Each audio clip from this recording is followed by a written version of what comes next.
Hi, I'm Scott Wolf. Can you imagine if there were never any Mickey Mouse dolls? Well, luckily there are, and we've got this guy to thank for it.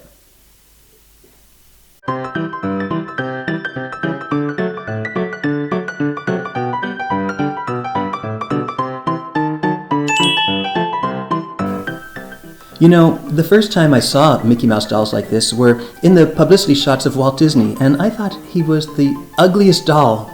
Sorry, Mickey. But I've grown quite fond of him now, and he's a prized treasure in my collection. He has a great history going back to January 1930. There was a lady named Charlotte Clark who wanted to design and sell some Mickey Mouse dolls, just to make some extra money.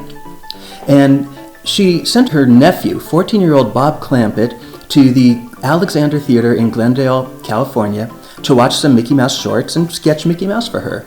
Now, let me grab this because Bob went on to become an animator, and he did the Beanie and Cecil cartoons, and I loved those as a kid. Bob's sketches were very helpful to Charlotte because there wasn't any Disney merchandise she could refer to. There weren't even Mickey Mouse watches yet. So she used those sketches and she made the Mickey Mouse doll. And it was Bob's dad who suggested that she get permission from Walt Disney because she wanted to sell them. So she got to the studio, it was the Hyperion studio, and she got the doll to Walt and Roy. And Walt and Roy just loved the dolls, and they wanted more. So they had her make a whole bunch of them, 3 different sizes, and they would give them to friends and family and use them in photos and even to special guests who came to the studio. And they ended up renting a house for her and calling it the Doll House, and that's where she would hand make the Mickey Mouse dolls. Well, soon a photo of Walt with the Mickey Mouse dolls were published, and the public saw it and they went nuts. They wanted their own Mickey Mouse dolls. Well, so do I, so I understand that very well.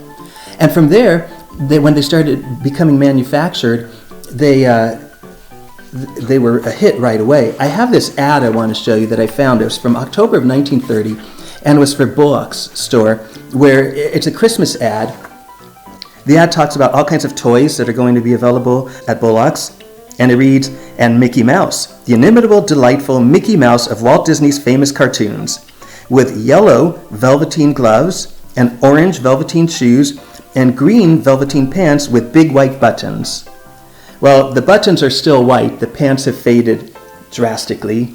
In fact, you can't really see that they were green. I actually colorized a photo, so if you take a look at this, you could kind of get an idea of what it might have looked like back in 1930. What's interesting, and why he didn't have the iconic red pants, if you think about it, in 1930, the Mickey Mouse cartoons were still in black and white. So they wouldn't have known what color his shorts are going to end up. I just love this drawing at the top of this ad with the Mickey Mouse doll illustrated on the top of the candy cane there. Well, Mickey Mouse, unsurprisingly, became a huge success.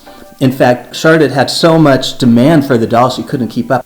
So she ended up designing Mickey Mouse doll patterns so people could make them themselves. Now I'm going to show you how I know that this is one of the original Mickey Mouse production dolls and not just a pattern.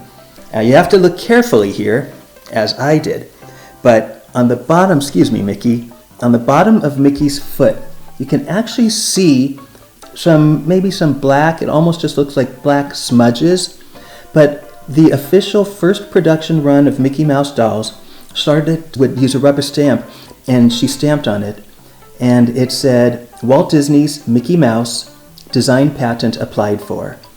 And it's really hard to see, and I don't know if you'll really be able to, but I know exactly what this stamp looked like. I see the apostrophe YS in Disney's. I see the quote, and I see the third line. So this is without a doubt an original from Charlotte Clark. It's really just so beautiful. I just look at it and I think about the love that went into it.